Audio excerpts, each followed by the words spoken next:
Dumelang, Tsibinki. Welcome to another fire episode of the Mobile School Podcast. Remember, don't like, don't subscribe, don't share, don't do anything. Don't do anything. So today I just wanted to touch on the importance of energy, electricity, and technology. And I bring this up because South Africa has reached stage 4 of load shedding.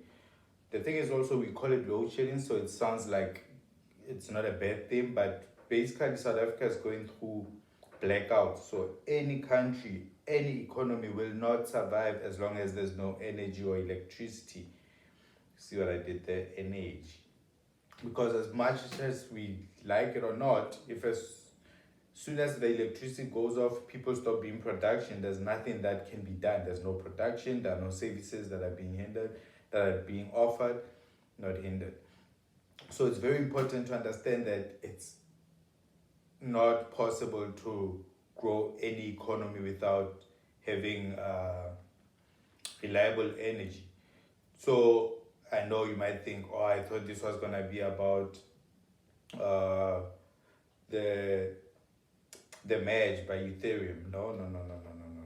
That whole thing about the merge is not something I want to talk about at the moment, because I'm not clued up on it. I know they're moving from a state of proof of work to proof of stake, which is something I'm studying to find out what is it with blockchain and what does the merge mean. And I will try to do a podcast about that when I have more information, which is sad because the whole issue or the whole topic when it comes to blockchain has been spoken about for the past 5 years since they introduced like Ether, with Bitcoin being like a dominant topic in finance. And the fact that a lot of black people, let me not say a lot of black people, but mostly people who are of color do not know much about blockchain. So we're going to be surprised one day when we have like a white person going to FNB or going to apps and explaining to them, hey, you've been facing a lot of scams on your platform. This is how we can fix it using blockchain. And we're gonna stand up in arms like, why didn't they choose a black company to do this when there are not a lot of black companies that are focusing on blockchain. So when it comes to energy, with the mergers that Ethereum, when people were mining for Ether, they were using too many computers, which is how blockchain works. So you use a lot of computers to make sure that transactions are confirmed. So by moving to a proof of stake, that means you don't have to use as many computers, which means you're not going to use as much energy. And I keep hearing people say that your Ether, you can yield your Ether, which means you can make money from the Ether that you own. How you buy it, it's a topic for another day, because with Bitcoin, we know how many Bitcoins were released, but with Ether, we just have like that skinny, scrolly motherfucker with a big dick. We don't know. I can't say he's printing money, but it's like, how does he create the Ether type of thing? But those questions are questions we should ask ourselves, like, what is blockchain? What is Ethereum? Why is there so much interest in us moving away from this monetary system that we have already? Does that mean that the monetary system that we're using is about to collapse? And if it does, and we move to digital coins and we move to like blockchain to confirm our transactions, how far are we as South Africans when it comes to that sector? Because to be honest, digital currency is already happening. We don't carry cash as much now. It's just numbers that you get from your bank, and you feel like you have 1 million because the bank tells you have 1 million. You'll never have it in cash. All those things really matter, especially now with a situation where we have like money as a figment of our imagination. Basically, that's all it is. Like, money has become a figment of our imagination. It doesn't exist. It's just a concept that we carry along, saying this card has 2 million. This bank card or my phone, I can tap it. I can do it with my watch, my Apple Watch, and pay, because there's a software that carries numbers that confirm how much I'm worth in society, where I can eat, where I can travel, So it's like there's no concept of money. It's not attached to anything. You can't change it for gold. You can't change it for anything. Literally, it's just numbers. So moving to the digital currency uh, era, it's going to be difficult for a lot of African countries when it comes to understanding what's going on. Who's going to be the first one in South Africa to say we accept Ether, we accept Bitcoin?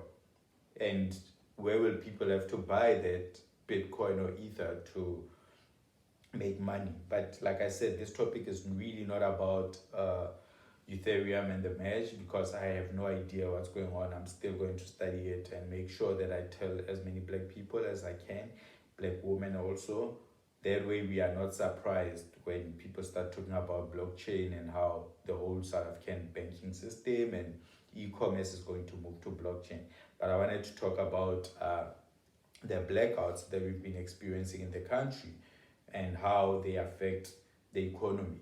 We all know that they affect the economy negatively. Like, if you do not have electricity, you're screwed. You cannot do anything. Like, the food that you buy in bulk rots because the fridge is not working for 4 hours. So inflation is up. Like, I honestly feel like we are in World War III and we don't even know that we are in World War III, because the assumption was that World War III was going to be against Russia and America, or America against Russia and China, and there's going to be like nuclear weapons. But I feel like this war is the war of survival, and it's happening around because we all don't know what system is being used. Like, America is losing its hegemony in the world, so it's becoming difficult to have like a straight up leader. So it's like, oh, you want to buy gas, you need to use the ruble. You want, and then if you don't use the ruble, we're not gonna sell you gas. So it's like all these currency wars. So if we are having currency wars, which is World War III, I think I like that. I think I should do like a proper podcast about World War III being about currencies. I'll do some research when I have time. I'm a busy man, very busy. I'm very busy. But yeah, like, I just wanted to talk about that in terms of not having enough energy in South Africa is going to cripple the economy. The economy is already crippling already. So if your company says, do not come to work because we are going to experience load shedding, work from home, and you experience load shedding at home, then no work is being done. And what companies in South Africa are going to start doing is like, okay, let's move production to companies that have reliable energy, like Botswana. We'll hire people from Botswana, and then we'll just have offices here for people who speak Zulu, and they'll be like call center agents. So I say all this to say that there's something going on with our energy crisis, and it's because of the ANC. The ANC has screwed up, but also people say, oh, we are not angry enough. No, we are angry enough. We just realizing that we are pussy enough as well. We always talk about, oh, Zimbabweans must go back to their countries and fight. We are not fighting. We're just putting our lives away. We're just getting out of our offices and going for smoke breaks when there's no electricity. We're just getting out of our houses to go chill when there's no electricity. That's not a fight. There are people who are making millions from this. People are selling generators. They're enjoying themselves. How many black companies do you know that are installing solar roofs? How many black companies do you know that own generators and install them in the townships? We're using white companies. So even when we talk about, oh, we're going to install internet in the townships, how many companies do you know that own like chargers, like bank chargers to charge like a laptop, like the one that you use to charge your phone? There's companies that are working on, or how can we create a bigger bank charge that will charge like a laptop for like 10 hours? How many people are working on that? Ask yourself these questions. I've asked myself those questions. And the answers I'm getting is that, oh no, we're screwed. It's over for us if we don't do anything. And this has nothing to do with politicians. It has to do with us as a people. We don't have the energy to have energy. Bars. Remember, this is not a podcast. I'm an independent TED Talk. Habash.